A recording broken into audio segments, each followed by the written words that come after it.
Hey everybody, welcome to the Doc Sports Happy Hour Show. I'm your master of ceremonies, Tony George, on the program today. Kind of a follow-up to our last program. We're going to be talking to somebody from the poker world. And this being a show for guys and gals who love to bet sports and all that that encompasses, there's also some gals who like to play poker, and some of them are damn good at it. One of them is my guest today, and that would be Allyn Shulman. Hi. Thanks for coming on the show. Nice to meet you. Hold that there a minute. I want to show that World Series of Poker bracelet. Won in 2012. We're going to talk about that. Nice to have you on the show. Thanks. Nice to be here. Yeah, we had your lovely husband, Barry, on. Family affair. Son playing as well. Right. Your story is a little bit interesting to me in the poker world because you come, born in Brooklyn, California girl, criminal defense attorney for over 30 years. Yes. And here you are now, Yes. one of the big women's name in poker. Explain that journey to me a little bit. When I was a criminal defense attorney early on, it was a male-dominated field. And poker is still a male-dominated field. So to me, the transition from one male-dominated field to a second male-dominated field was very comfortable.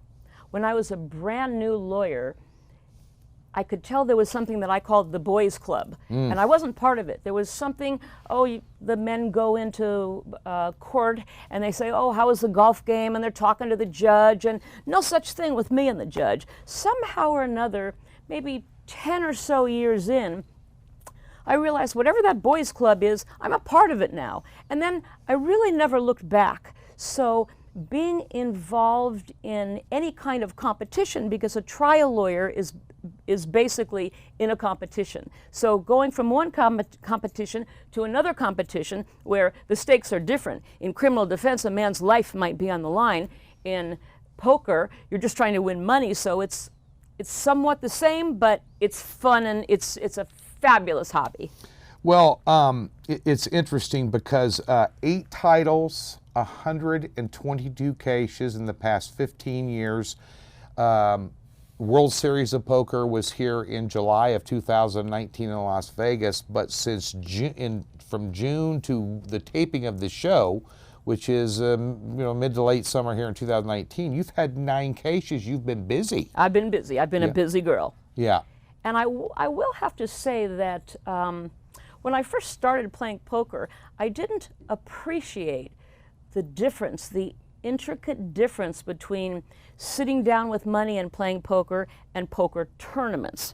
I really didn't understand that distinction until Barry and I met, and my whole world changed. And then I started playing poker tournaments seriously.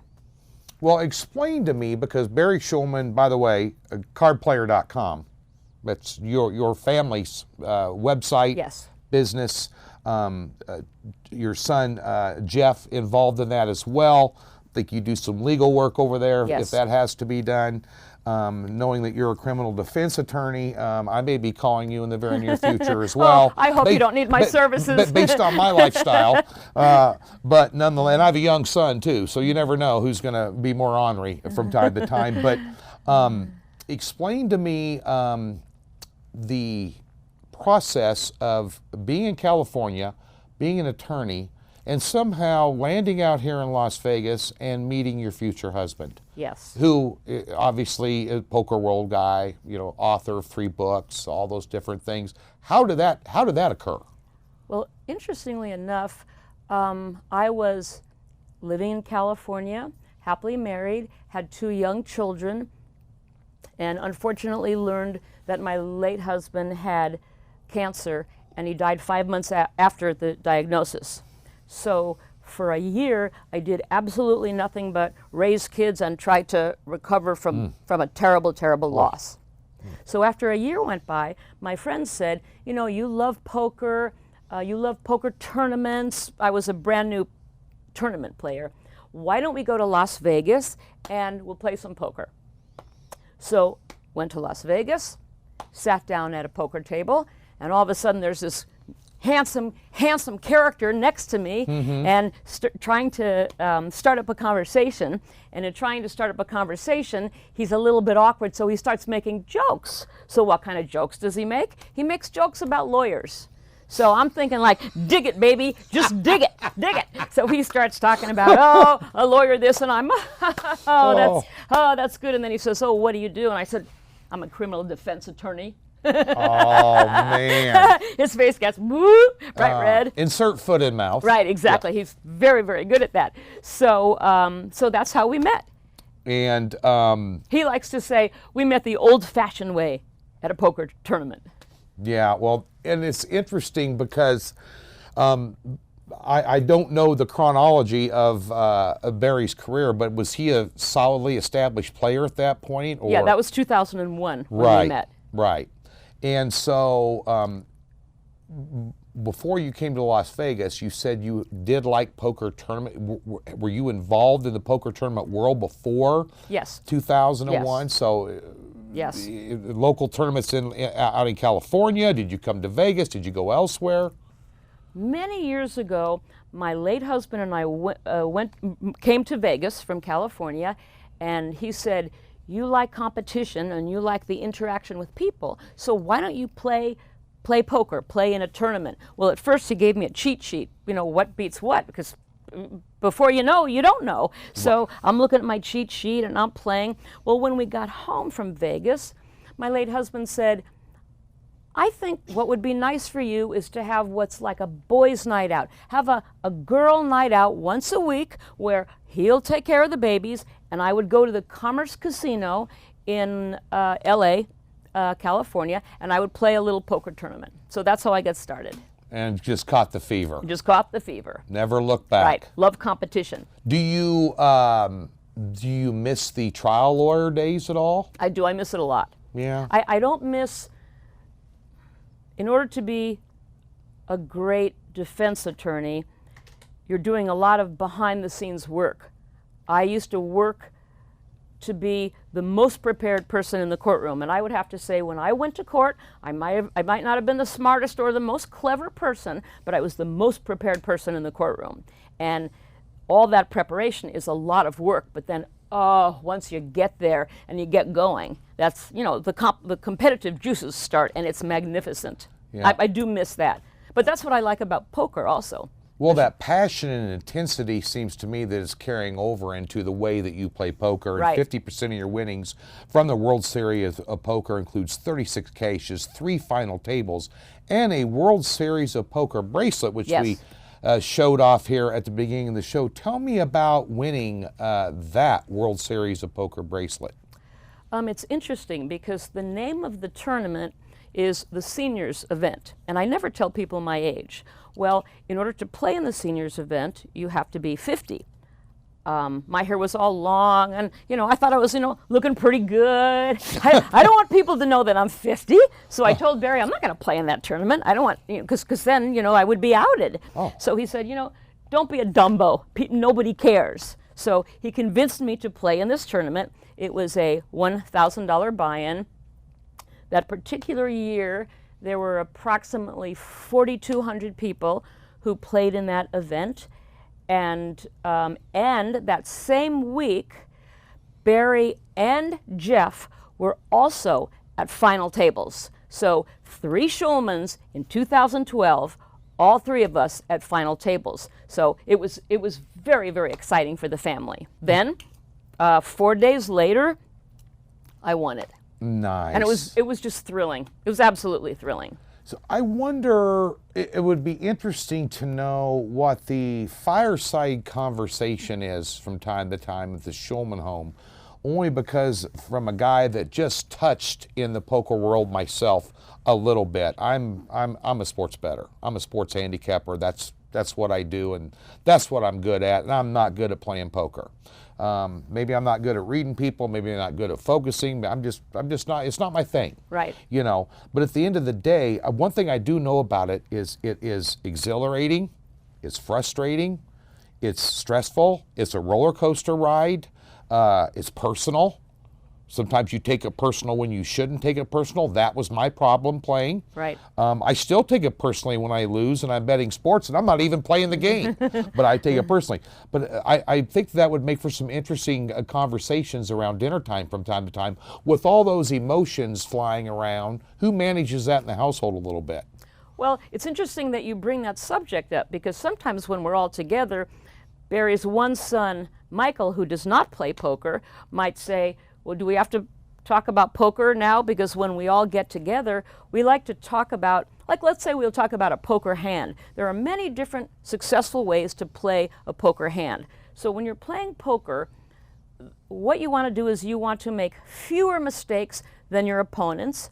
The hands you win, you want to make the most amount of money that you can, and the hands that you end up losing, you want to lose the least.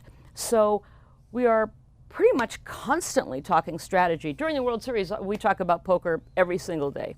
How to play a hand, what happened, other people's styles, what this person did, what you can do differently.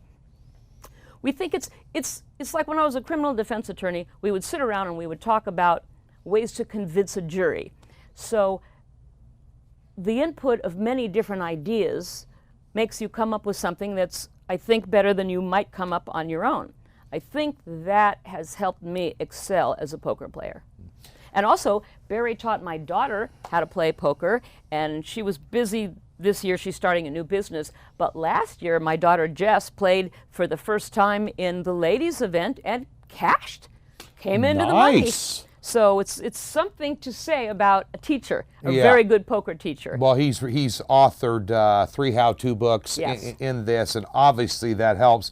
We're talking to Allyn Shulman here, a world-class poker player here, and I wanted to give a shout-out to our partner, and that would be Screen Content Management, dedicated to the development of visually compelling digital content, content development, delivery, and management for digital building directories, marketing signs, custom TV channels, and monument signs. Screen Content Management, digital signage done right. Well, I could see that your personality is the type of personality that can win people over, that can command, have a little bit of command at a poker table. And the bracelet helps now. The bracelet helps. Yeah, automatic. It's like those are like Super Bowl rings. They're very hard to come by. But one of the tournaments that you won, actually, Card Player, as you can see on your shirt there, cardplayer.com sponsored, and you ended up winning one of the tournaments that Barry, your husband's company, was the title sponsor, for lack of a better term. Yes. Tell me about that experience. Well, it was the Venetian's main event, and it was a $5,000 event, and I had recently won the bracelet, and Barry suggested that I play that. And I thought, well, I don't know, $5,000, and it's not the World Series, but I love the Venetian, so I decided that I would play it. And the final table was a stellar field of experts, and how I maneuvered my way around all those very, very good players, I have no idea. But somehow I managed to win it, and I feel very proud of that. Oh, unbelievable accomplishment, and what a career. And I got to tell you something. I watched Barry, your husband, beat Daniel Negreanu in 2009. I tell you, you can do a little cheerleading too, I might add. You know, we weren't in the cheap seats, but you were out there in the seats there, and cheering the husband on to one of his 2 bracelets that he owns as well. Yeah, that was in 2009. That was a thrilling event. Watching that. Well, one thing with all the things you've been talking about, and I know this is a project you're passionate about and it's currently underway, is you're writing a book. Yes, I am. On a woman in a man's world. There you go. Because there still isn't equal pay, there still isn't equal treatment, and I think all successful women have to go through this process where you recognize it really still is a man's world, even in the United States. Barry and I travel all over the world, and in some countries it is 100% a man's world. Right. But in the United States, it's still a man's world, and getting through the barrier to be successful in a man's world where it's kind of man's rules is something that I have found very fascinating and very interesting. So I am writing a book about being a woman in a man's world. It started, my father raised me, and there was a father and a son, so they were just boys. And then when I was a young girl, I could run faster than the boys, but I was told, don't do that. Don't run faster than the boys, because boys don't like that. So boys have to win and girls shouldn't win. So it went from there to being a criminal defense attorney and being in a man's world, and I just find the dynamics fabulously interesting. Well, I've always said if you want something to be successful, put a woman in charge. The reason this show is off the ground and running is because we got two wonderful women behind the scenes, and I've got a wonderful woman behind me I've been married to for 31 years. Always put a woman in charge, but I think things are changing. I think barriers are coming down, yes, slowly yes, but surely. Absolutely. Especially on the political side of the scale.